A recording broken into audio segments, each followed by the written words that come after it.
Okay, so we are now recording this session. Good morning, everyone. Skaksiatek, thank you so much for joining us for our February Higher Education First Friday chat. I don't know what number we are in our First Friday chats, but I'm pretty sure this is maybe number 8 or 9. So we've been doing this a couple of months now. This is just an opportunity for higher education staff members to connect with our community members virtually until we can host these in person. And today's topic is really, really fascinating. And let's see, how else can we describe the FAFSA? Maybe fascinating wasn't the right word. Fun? No, not good. It is an important part of the financial aid process. It is an important part of the higher education funding process. And it can be a bit overwhelming, and we don't want anyone to feel overwhelmed. So today we have a couple of staff members who are going to go over the FAFSA, just a brief overview. But this is also to let you know, if you're watching this now, or if you're watching this as a recording, to let you know that our staff here in higher education will help you with your line-by-line FAFSA completion. We can do that virtually with you on Microsoft Teams, or we can meet with you at your respective schools. So whoever needs assistance with the FAFSA, please know that we are here to help. There's a lot of information that is going to be asked of you and of your families to fill out the FAFSA, but we don't want you to get frustrated. And sometimes we've worked with students who are getting frustrated with the process, and we certainly don't want that to happen. So just please know that if you get stuck, you have any one of us who are here on camera who can help you, including Ms. Beals, and we just want to help you through it. It is a required document for the higher education scholarship program, but we also want you to know that our program funds regardless of financial need.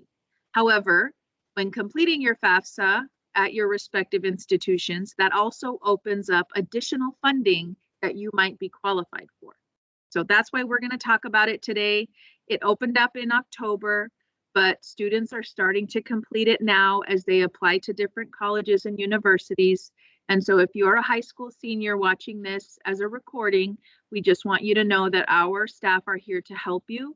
If you are a current higher education student, we're also here to let you know that you do need to reapply for the FAFSA every year. And that's again why we're having this presentation. So at this time, staff members, unless you're speaking and giving the presentation, feel free to turn off your cameras. I'm going to hand it on over to Davina and Mario, who are going to give the FAFSA presentation. Thank you so much.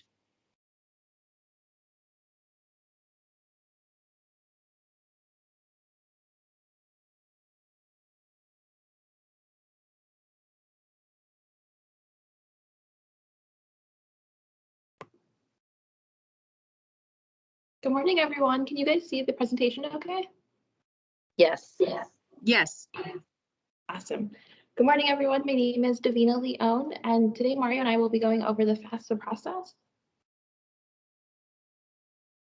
All right, let's get started. So what is financial aid?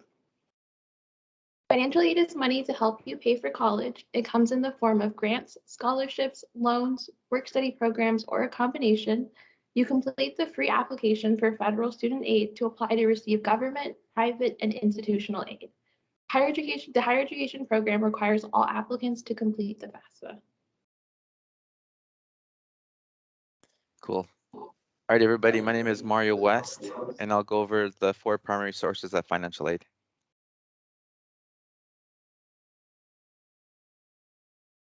All right, so the first one is Pell Grant. So Pell Grant is money provided by the federal government to college students who demonstrate financial need.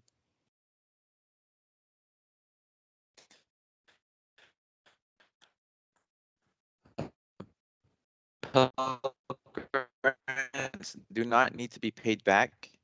The second one is scholarships. That is aid that is awarded need to be paid back as well. Now there's also work study, which is this is federally sponsored program provides students with part-time employment. often on campus during college. And then there's loans. So all loans must be repaid with interest.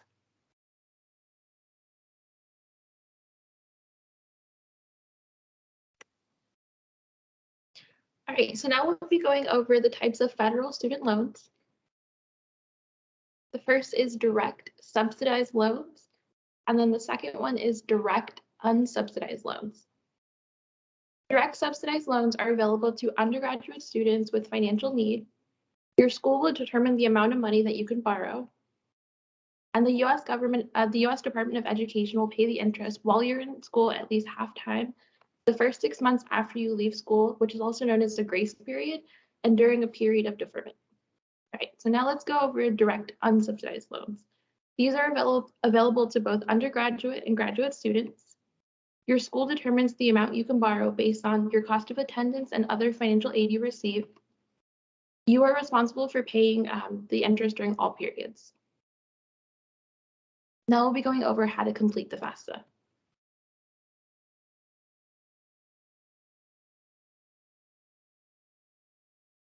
Okay, so one of the first things that's required to do before you complete the FAFSA is actually to create an FSA ID. So before completing the FAFSA, you and your parent or guardian must each create an FSA ID. And that's basically creating a username and password to get into the FAFSA and to sign it. It will allow you to access the federal student aid online systems, and your FSA ID will serve as your legal signature.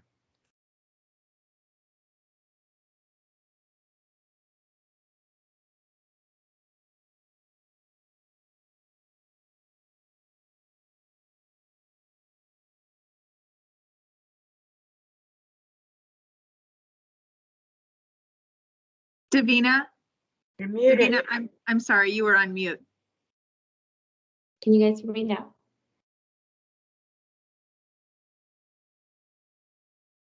Can you guys hear me now? Yes, we can hear you. Okay, awesome. Sorry about that. So when you want to create your FSA ID, you'll want to go to studentaid.gov/FSA-ID, and then we'll just watch this short step-by-step guide.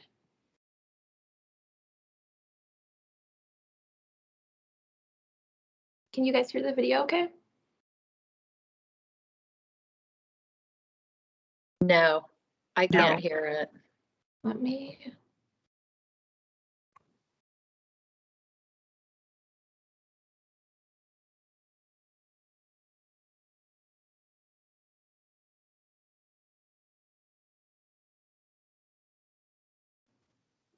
Okay, can you guys see the presentation again?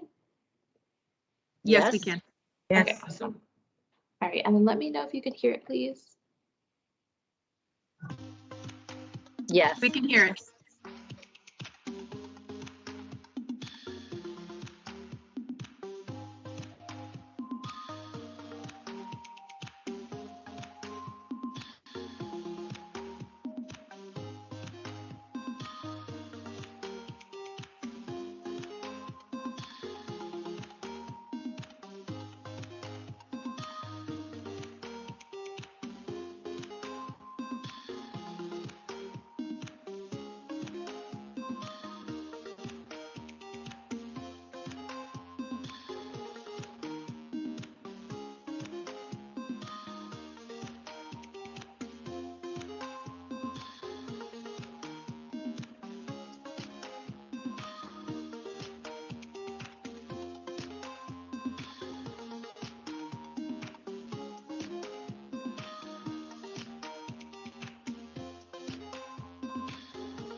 Sorry about that. Okay. No, that's fine.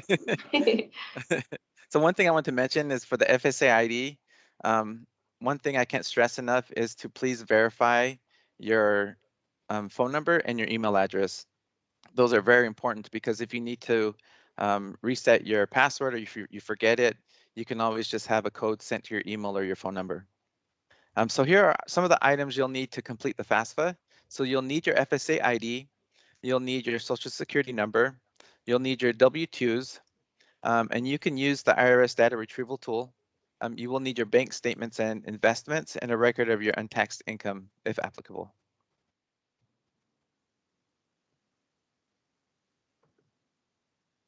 So to start the FAFSA, you'll go to studentaid.gov and it'll take you to this homepage. Now, if you're a new student and you've never completed this, you'll go to the new to the FAFSA and you'll click start here. And then if you're a returning student, you'll go to the very bottom where it says returning user and login.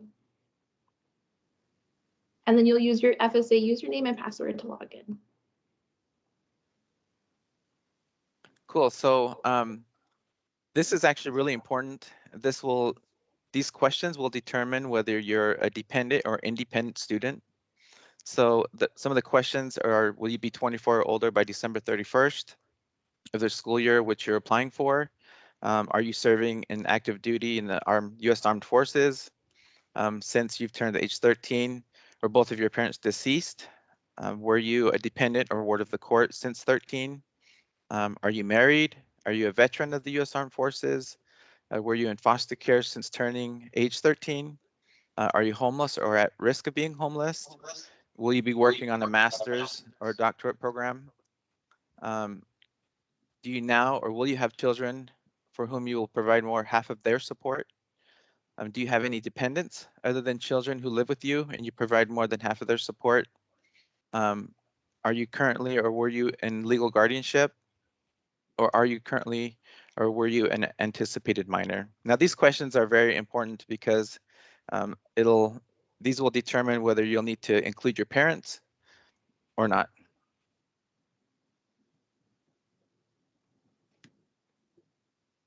So if you are considered a dependent student, this flow chart will help you decide whether to which parent or guardian's information you'll use. And then for the purpose of the FAFSA, it's really important to remember that any of the people listed right here are not considered your parents unless they have legally adopted you.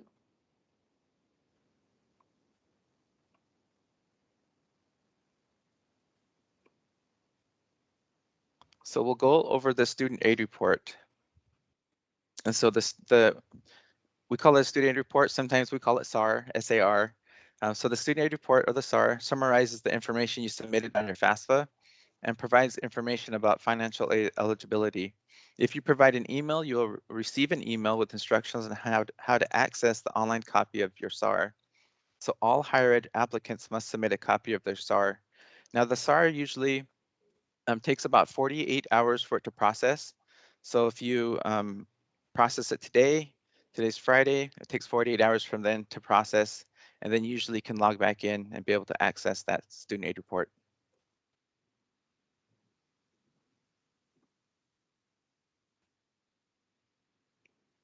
So this right here is just a sample of a SAR.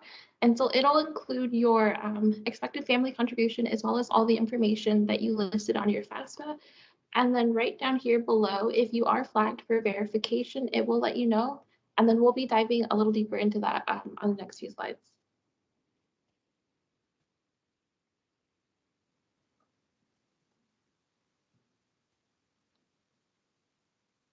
And then this is just a short step-by-step tutorial that Mario created on how to access your student aid report.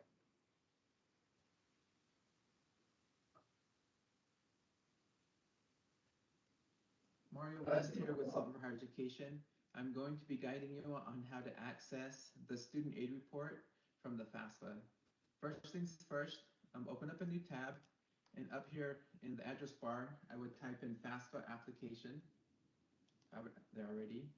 This next page, you'll see it says FAFSA application. Click on that. And then you'll come to this page. Now, you're going to click on this one that says login. And once you're at this page, you're going to click on I am a student and want to access the FAFSA form. You're going to click on Login to continue. Here you'll actually put in your FSA ID, whether it's your username, email address, or mobile phone number, and you'll put your password here. Click on Login, and you're going to click on Accept. And here it'll take you 22. So we'll go ahead and click on here, the 2122. So it says your current application status is processed successfully. What you'll do now is scroll down, and you're going to see these three options. What we'll do is we'll go to the View Correction History.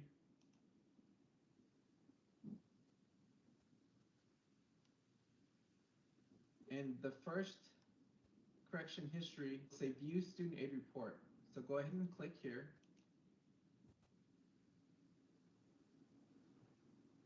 And it'll show you the application receipt date, the process date. What you'll do is you'll scroll up and you'll see this Print SAR. So click on Print SAR, and it'll bring up another page. You'll notice here that the 21-22 student aid report is here, and it is several pages long. Now what you'll do is you'll go up here where it says Destination, and you'll click on that drop-down menu. The drop-down menu, what I would choose is choose Microsoft Print to PDF. You click on Print, and it'll ask you where you want to save it. You can save it to your desktop, name it 2021-2022 SAR. Click on Save, and there you go. And then you can email that student aid report to your current advisor. I hope this was helpful. Have a good day. Bye-bye.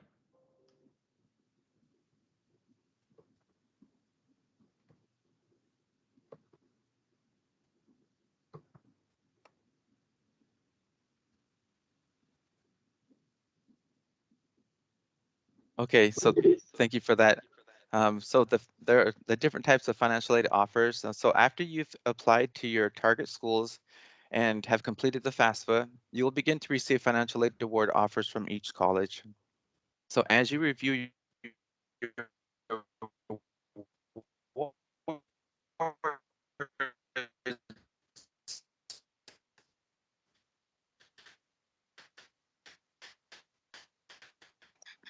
with your parents or guardians, you'll want to consider your Mario? yes. Sorry. Yes. And everything you just said kind of, I don't know what happened.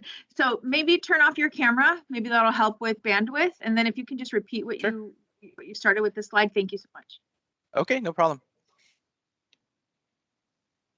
So these are the different the financial aid offers. So I'm going to talk a little bit about that.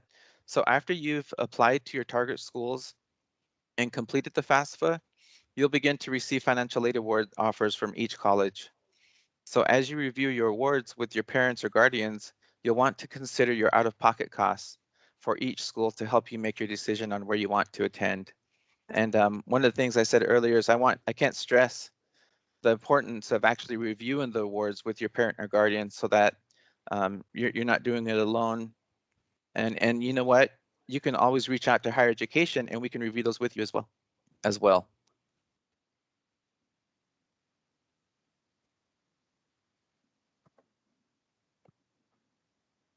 So this right here is an example of a financial aid offer.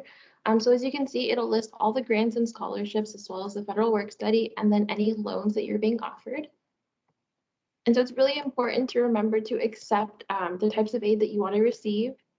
And then for any aid that you want to decline, you'll always want to make sure that you hit the decline over here.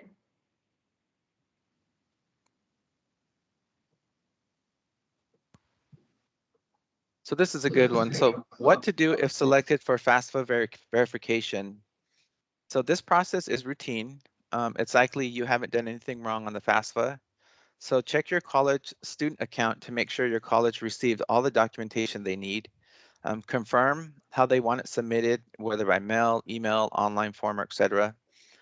Gather the documents you need. The documents that may be requested include tax transcripts, birth or death certificates, college enrollment forms from family members, or etc.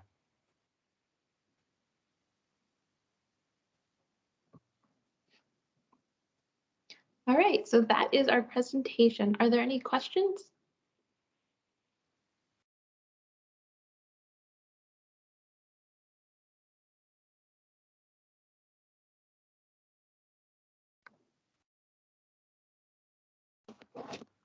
Thank you for giving this presentation. I know that it's a lot of information and we may have gone over it a bit quickly. So if anyone has any questions about the FAFSA or higher education funding, feel free to raise your hand or just unmute yourself and we will take turns answering your questions.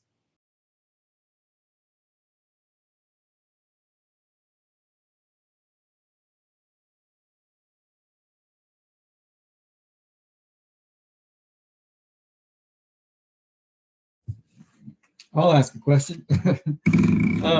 So aside from, I understand all the FAFSA and the higher education assistance and all that.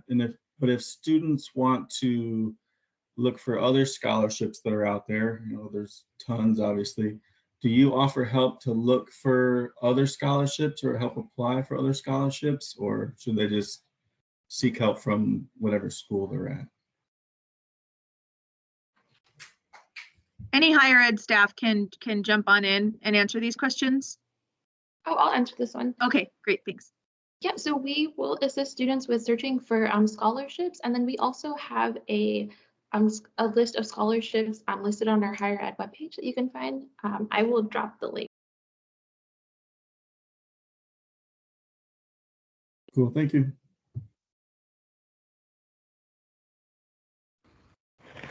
Hi, good morning. This is Amy Francisco with the WIOA program. My question is, typically, if you submit your information and everything goes through fine, what would you say the estimated time that an individual would be notified that they are eligible or are being awarded a Pell Grant?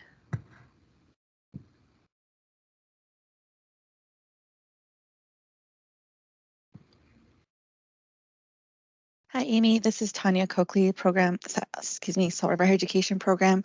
That is typically up to the time frame for the school. So each school has an academic calendar. They usually identify that information of when disbursements will happen for that particular school. So each school is different as far as when they notify students and when those disbursements are available to students and what they are eligible for. Generally, students should be going onto their student portal daily, weekly, leading up to the start date of school, and to find out what they've been awarded. And they can usually find that on their student portals under financial aid. Okay, would they also be able to find that information like on the Pell Grant website if they typed in their ID? Or is it better to go through your portal through the school? It's better to go through the portal of the school. The FAFSA will just say you may be eligible, for a Pell Grant and all that. So the determination of the amounts that are dispersed to the student is based off of the information the school receives from the FAFSA application, the number of credits enrolled for that semester. That determines what is going to be awarded to the student for Pell. Okay, and for individuals who this is their first time, maybe they're starting school, but they don't have a portal, is there a phone number they could call, or how do they just go to the school that they want to enroll in or potentially being enrolled in? So they're not going to award a student until they're actually registered for classes. So even though they have applied for the application, and that's why the FAFSA application does list It gives a list of schools that a student can list on their application. Now, once a student has selected a school, say whether it's ASU or another college or university, or even a vocational program, then from that point, they should be, in connection and communication with that school as far as registering, submitting an application, registering for classes. And at that point is when they'll likely be setting up for their student portal, like at ASU or at Maricopa County Community Colleges. They have their My Maricopa accounts. So those things would need to be completed beforehand. Students should be applying to their school of choice. Now, higher ed only pays up to 3 applications for a student. Now, and we can discuss at a later time, but generally students should have already selected a school to attend and start getting into registering their portal. A lot of schools do have them do an online application. The Maricopas do have students complete, you can go into My Maricopa, create an account. So once that is set, then that's when everything really starts rolling with the FAFSA, because everything needs to be linked together. So a student who fills out the FAFSA, MCC is their school of choice. Well, MCC needs to be listed on their FAFSA application in order for that school to not only receive the application, but review it and also award the student accordingly based off of their number of credits enrolled. I hope that answers your question. Yes. Yes, thank you. Mhm.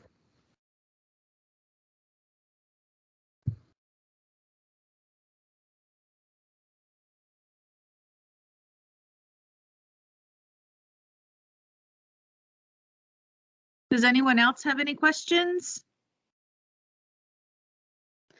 Amy, I just wanted to add to that, like if a student does have an issue or doesn't know what to do, they can definitely contact one of our program advisors and they can kind of help them through that process too, as completing the application on that from their school of choice and kind of give them guidance through that process. Okay, thank you. Yeah, you're a mind reader, because I was just thinking about that. Because it does seem, individuals who have never, applied, it's their first time, or maybe, they don't really know much about computers, which is unusual because most most young people, at least, know how to do that. So if any individual had any problems, logging on or how to fill it out, higher education, you guys would be able to, guide them through it, or? Yes, we would. So they would just connect with higher education. Either they can call directly to our office or they can reach any one of our advisors listed on our webpage. Or if you have information you want to direct them to us, then you can definitely do that, and one of us would be able to assist them.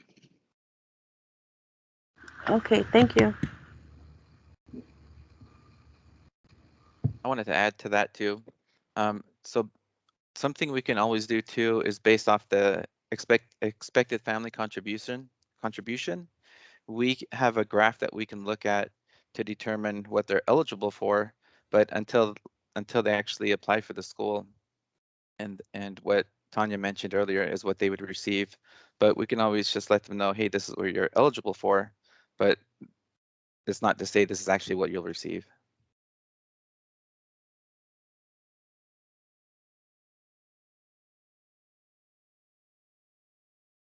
Good questions.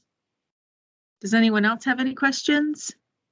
Ms. Beals, do you have any questions that typically come up when you're helping students on your end? Probably the biggest issue that I find with my students is having the correct documents. And that's something we go over in the careers class is, I take a whole day and I have a legal documents checklist, and we go over, because a lot of my students don't have a photo ID. I mean, some of them have like their tribal card if they're a member of the tribe, but I'm surprised how many don't have a driver's license or a state issue ID. A lot of them have never seen their social security or their birth certificate, you know, things like that. And that's even with the young adult students we have who've turned 18. And so, you know, we just go over all that, explain, you know, how important tax returns are, how they're going to need to be able to have, you know, a copy of that, you know, if they're of a parent or guardian. And so we just try to hit that really hard and go over, there's a lot of times where Diana's helped kids, you know, kiddos just get a hold of their social security cards and just basic, and that all sounds really basic, but just having the documentation you need when you're ready to sit down and actually fill it out, because, you know, we've emphasized to gather everything up first before you sit down, and then you're ready to go through the process. I don't know if that makes sense, but. Yep, that sure does make sense. And I think you're right. Gathering all of the proper documents and the important documents is a necessary step. And so I'm glad that you're going over that with the students at ALA. Davina, do you want to pop on and turn your camera on and talk a little bit about what you're doing, what you and Mario are doing with students who are attending some of our Mesa Public Schools relative to the senior checklist and some of the things that we're doing with regard to outreach? So if we have any future viewers who are watching this now at a later date, they know that we're also there to assist them at Mesa Public Schools as well.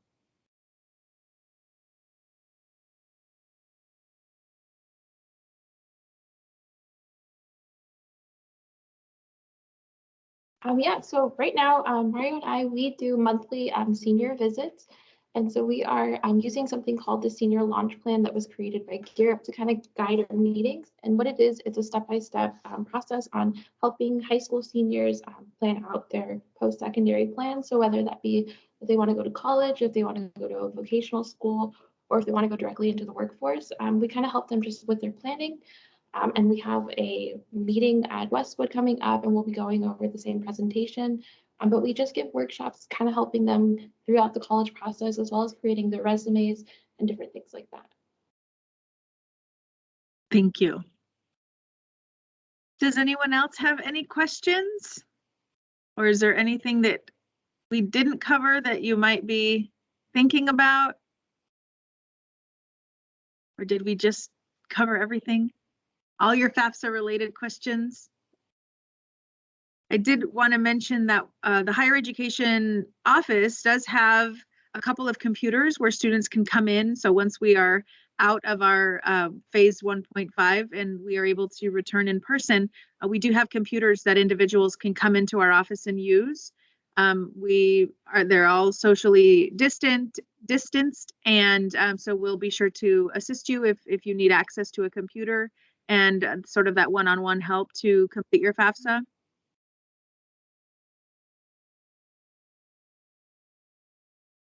No, I'm not hearing any other questions. Oh, go ahead, Ms. Beals, a non-FAFSA related question. Well, and this is really more toward Davina. I was wondering, I'm really excited about that CCAP program, the culinary training that they're starting up. And I know next week there was the first meeting was scheduled over, I think, at Casino, Arizona. And I just wondered, since we moved back a phase, is that still going to happen in person? Because I wanted to attend it. So yes, that is still happening in person, and we can talk offline about that.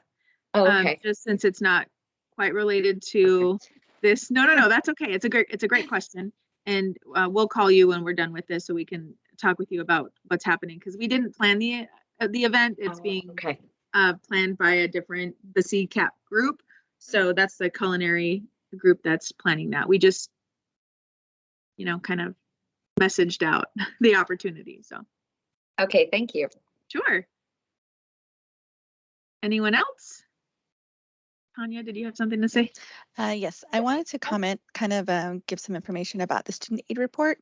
One of the things I would recommend students do is that they review the student aid report. Don't just like, oh, I got my report, sending it on. So what you want to do is you do want to review it. You do want to make sure the information on that student aid report is correct. And like your name, make sure the spelling is correct, your contact information. And also one of the other things is to make sure the schools listed are the schools that you are registered for. I can't stress that enough because some students will have in mind when they fill out the application, I'm going to Scottsdale Community College, and then later on say I'm going to Mesa Community College. Now that creates an issue when the school needs to fill out the financial need analysis form for our program. The school would not be able to access the information from FAFSA if they are not listed. So very important, make sure that your school is listed on that application, on the FAFSA application, and also make sure you students do select a correct degree type that they're going for, whether it's a certificate or diploma, associate's degree, bachelor's degree, and so on, because that also determines the type of aid they're eligible for when the school does review their student aid report. But I just wanted to comment on that. So I have a follow-up question for that. Like, how long does the FAFSA, is it valid for? Like, how do you pick a specific university degree? Like, what if you have to apply and you don't know if you're in yet? Like, what's the timeline? Like, how long is it good for? Did that make sense?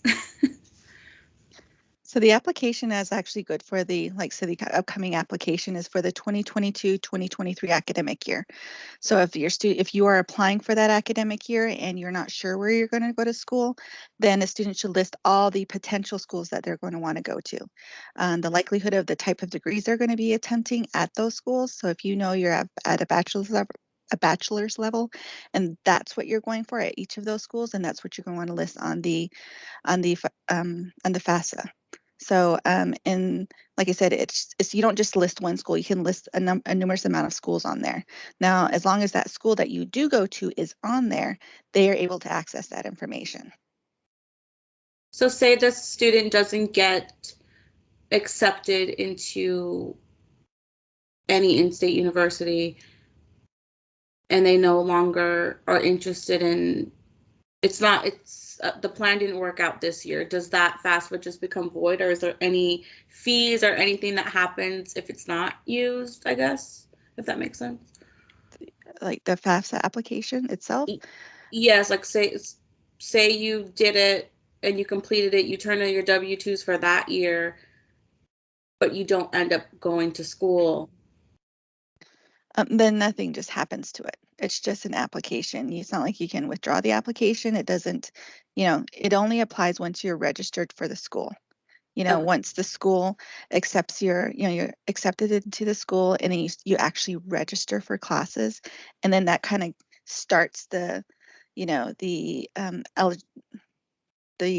financial aid process for the student. So then they'll start awarding based off of their enrollment. So a student would actually have to not only be accepted, but also enrolled in classes. Okay. Okay. But that's actually a good question, Heaven, because students should also know that every year when they apply, they have to reapply for the FAFSA because income changes from year to year. Mm-hmm. And so that information will be updated on a yearly basis.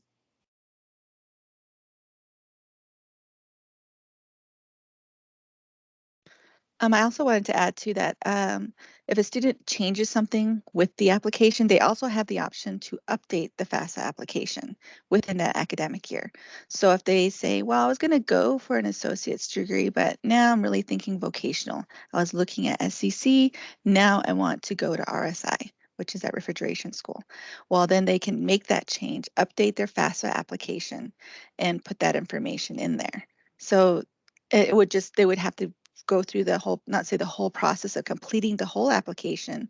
They would just make changes to the application and resubmit.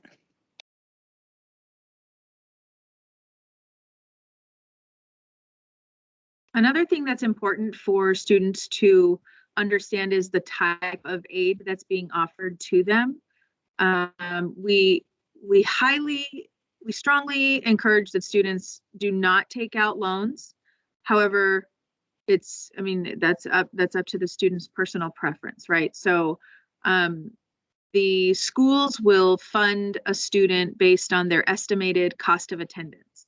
So if a student has a tuition waiver from, say, Arizona State University, but they're also getting the higher education program award, then the higher ed program award is going to be given to that student over the tuition waiver that the university offered them. That's because students are only ever awarded their total cost of attendance. So awards are not stackable, which means the student would not get the tuition waiver and then our award on top of that. The universities on their financial aid end will end up taking away the tuition waiver and keeping the student with their tribal award, which is higher education. Now, if a student notices that they have a balance because they're planning on living on campus, then that's why we encourage students to apply for more scholarships so that they can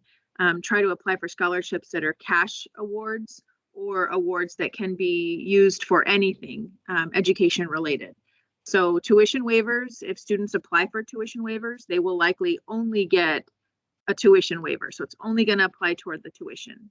Students who have costs that are associated with room and board, our award does not pay for that, but our award pays for other things. So we do have credit hour incentives, which some students have used toward the cost of their room and board if needed. We also pay for books and mandatory supplies and fees, those types of things. So we certainly don't want students to take out any loans, but we want the students to be aware of what they're getting in terms of financial aid opportunities and what's being offered to them by their respective institutions. So if any students have questions about, oh, I have all of these awards that I have to choose from, then, and you're not quite sure what to choose or what to select, be sure to connect with your program advisor or anyone in our office so that we can walk you through that.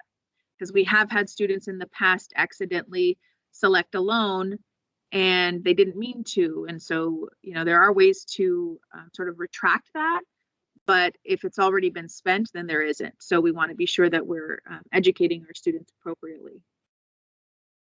Did I miss anything, advisors, staff, about that? I don't think so. Okay, great. Hi, this is Amy again. Sure. I just thought of a question. Well, fairly recently, I heard of the SAP, where you have to maintain satisfactory academic progress. So say an individual last semester wasn't able to complete all their classes or maybe part of their classes. How long, how does the Pell determine when you would be eligible again? Is it, what time frame, or would they be able to tell you? Tanya, do you want to take that, or Erica?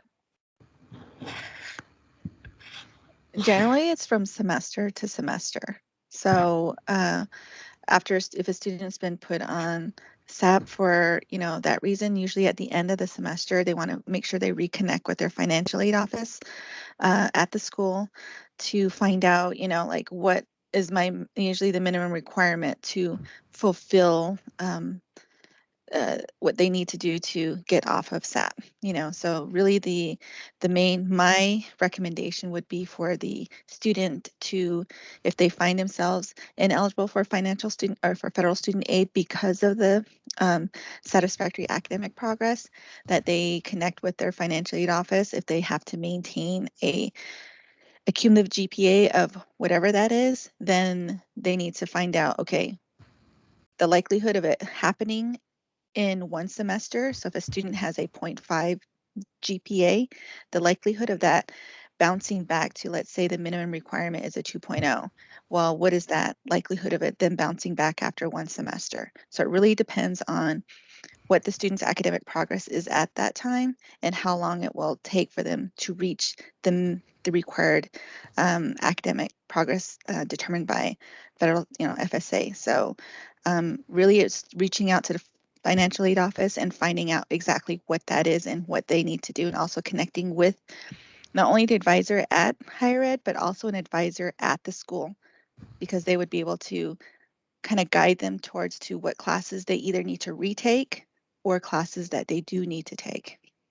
And then the grade that they would potentially need to get in order to get off of SAP. So there's a lot of things going into that and determining when or how or what a student needs to do to get off. It's really connects with a lot of different partners. So financial aid at the school, an advisor at the school, and obviously we'll be here to provide support and also look at any information and try to answer questions the student may not understand.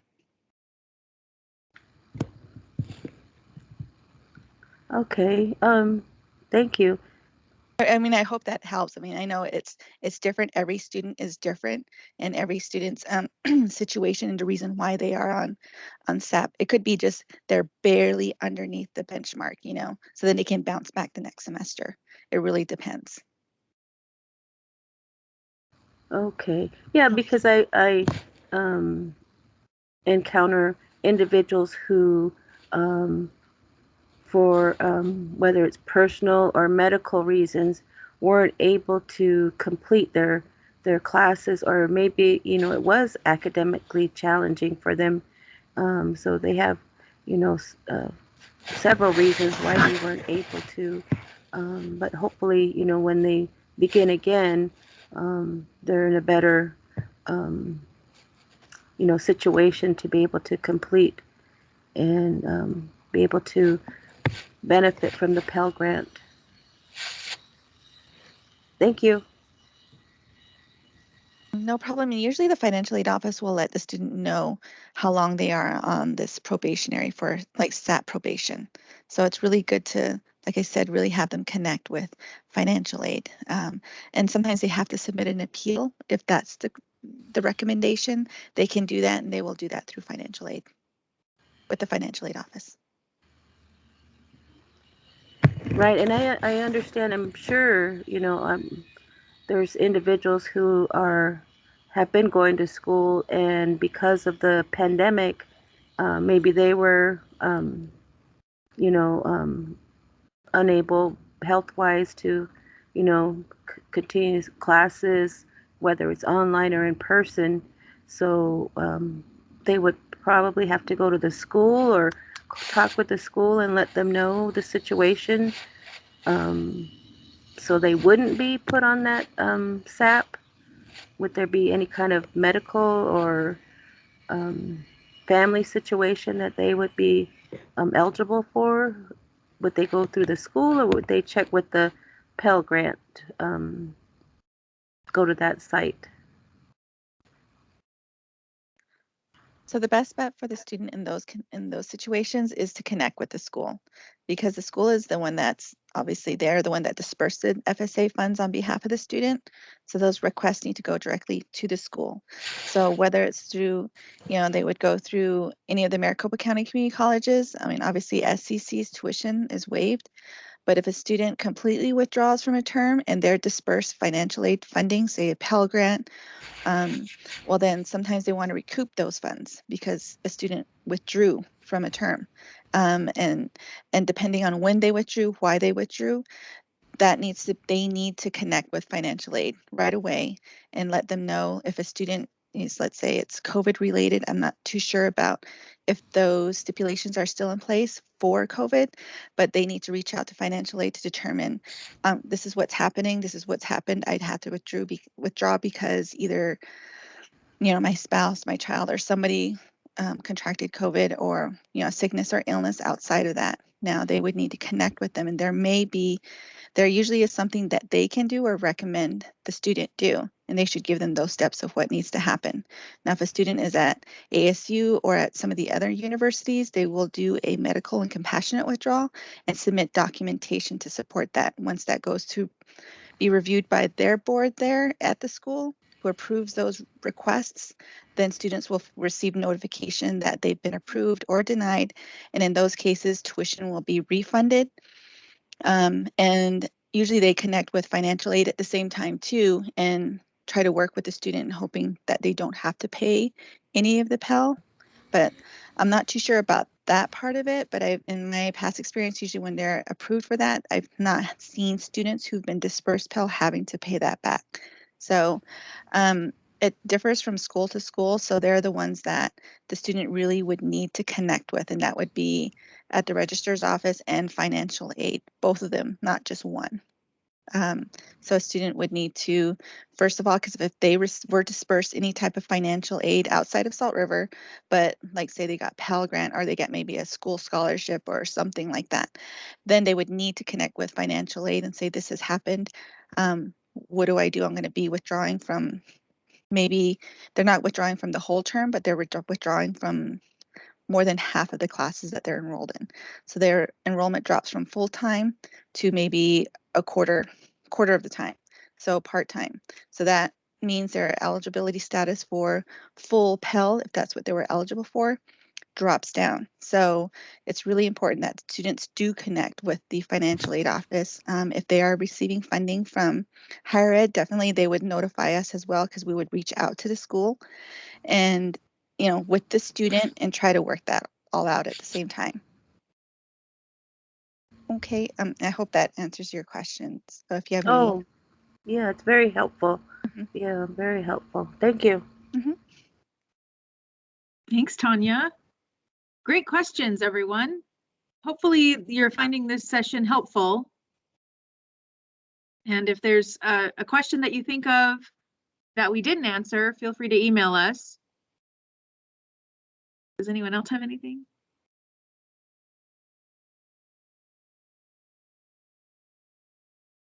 Okay.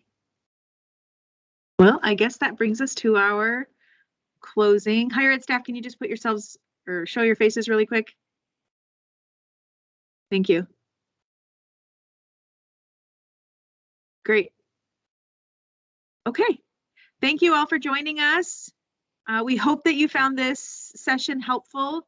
Every first Friday of the month we have, well, not every, we take a break in July and August, but the other first Fridays, the other 10 months of the year, we have First Friday chats. Every month we cover different topics. Next month we have visitors from the University of Arizona who are going to come in and talk a little bit about their programs. The month after that, we are going to hear from EVIT adult programs, talk a little bit about their programs. So we have March and April coming up with some pretty exciting topics. And if you're interested in learning more, like I mentioned earlier, all of our sessions are recorded for later viewing. We'll have notes typed up so that you can just navigate to that section if you remember the question that you had and the time of the video where we cover that specific topic.